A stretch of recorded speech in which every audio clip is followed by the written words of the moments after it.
तो जी यहाँ पर जो पूजा ने बात की, पूजा जी का ये कहना है कि ये she hinted on the political clout of Brij Bhushan Sharan Singh.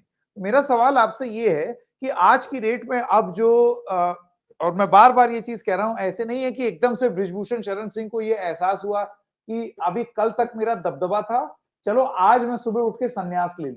वो इस तरीके की पर्सनैलिटी ही नहीं। तो ये बहुत ऑब्वियस है कि उनको कहीं से कोई फोन आया है या बुला करके बोला गया है कि ये फैसला है आपके लिए, प्लीज काइंडली अबाइड। ऐसे में क्या आपको नहीं लगता है कि बीजेपी के लिए बृजभूषण शरण सिंह एक राजनीतिक क्लाउड से ज्यादा अब एक मुसीबत बनते जा रहा है? और मतलब 2024 तक आते आते अगर ये इसी तरीके से बवाल थमा नहीं तो ये और बड़ी मुसीबत हो जाएगी।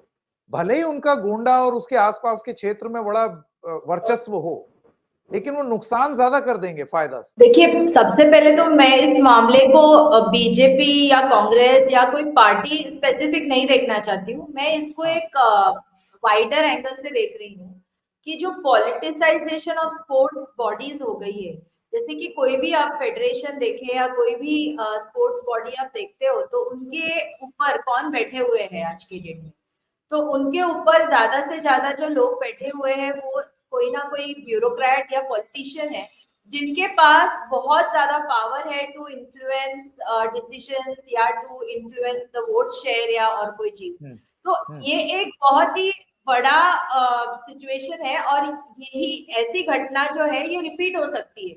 क्योंकि आज मुझे क्या लगता है कि जैसे साक्षी जी, इनिशियली तो उन्होंने बहुत तारीफ की थी बृजभूषण जी की, फिर उन्होंने अपने कंसर्न्स बताए कि उनके साथ जो जो हुआ, लेकिन उसके बाद भी ये चीज जो पॉलिटिसाइज हो गई, इसका ये रीजन है कि बृजभूषण जी जो है ये एमपी है और बीजेपी को बिलोंग करते हैं।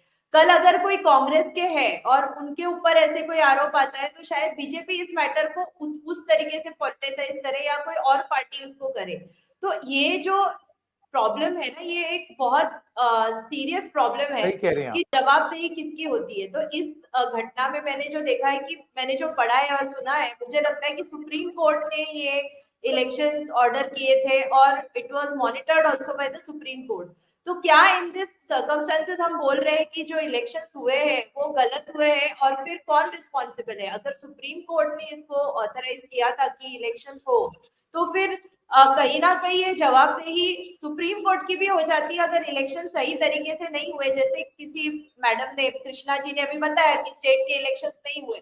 मुझे प्रोसीजर पूरी तरह से पता नहीं है कि किस तरीके से होता है, लेकिन अगर सुप्रीम कोर्ट मॉनिटर था या सुप्रीम कोर्ट के डायरेक्शंस के हिसाब से हुआ था, तो इसकी जवाबदेही फिर सुप्रीम कोर्ट को भी बीच में आके देखना पड़ेगा कि प्रोसीजरल लैप्स हुआ है कि नहीं हुआ है इस मैटर में। तो ये एक सिचुएशन है जो हमें किसी और तरीके से देखना पड़ेगा। पहले भी हमने देखा है कि जैसे सुरेश कलमाडी है या कोई और अथॉरिटीज पे कुछ बड़े बड़े नेता है, अब कल अगर कोई और घटना हो जाए तो आप क्या करोगे?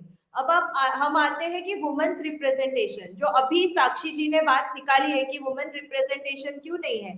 तो आज तो कोई कर नहीं सकता, क्योंकि मेरे ख्याल से आज कोई ऐसे प्रोविजंस है नहीं। जैसे हमने बीच में बात भी की थी about women reservation in parliament, ये विषय काफी सालों से चल रहा था और अब ये 33% वाला लॉ पास हुआ है, लेकिन स्पोर्ट्स बॉडी में मुझे नहीं लगता कि अभी तक ऐसा कुछ हुआ है।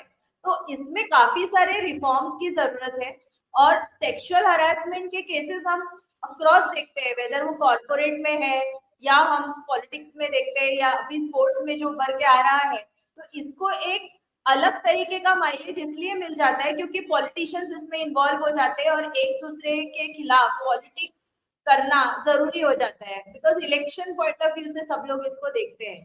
तो मुझे लगता है हमारा यहाँ पे जो ज्यादा फोकस होना चाहिए वो होना चाहिए कि साक्षी जी अगर सच में पीड़ित है तो उनको न्याय किस तरीके से मिले, ना कि इस विषय को पॉलिटिसाइज करना।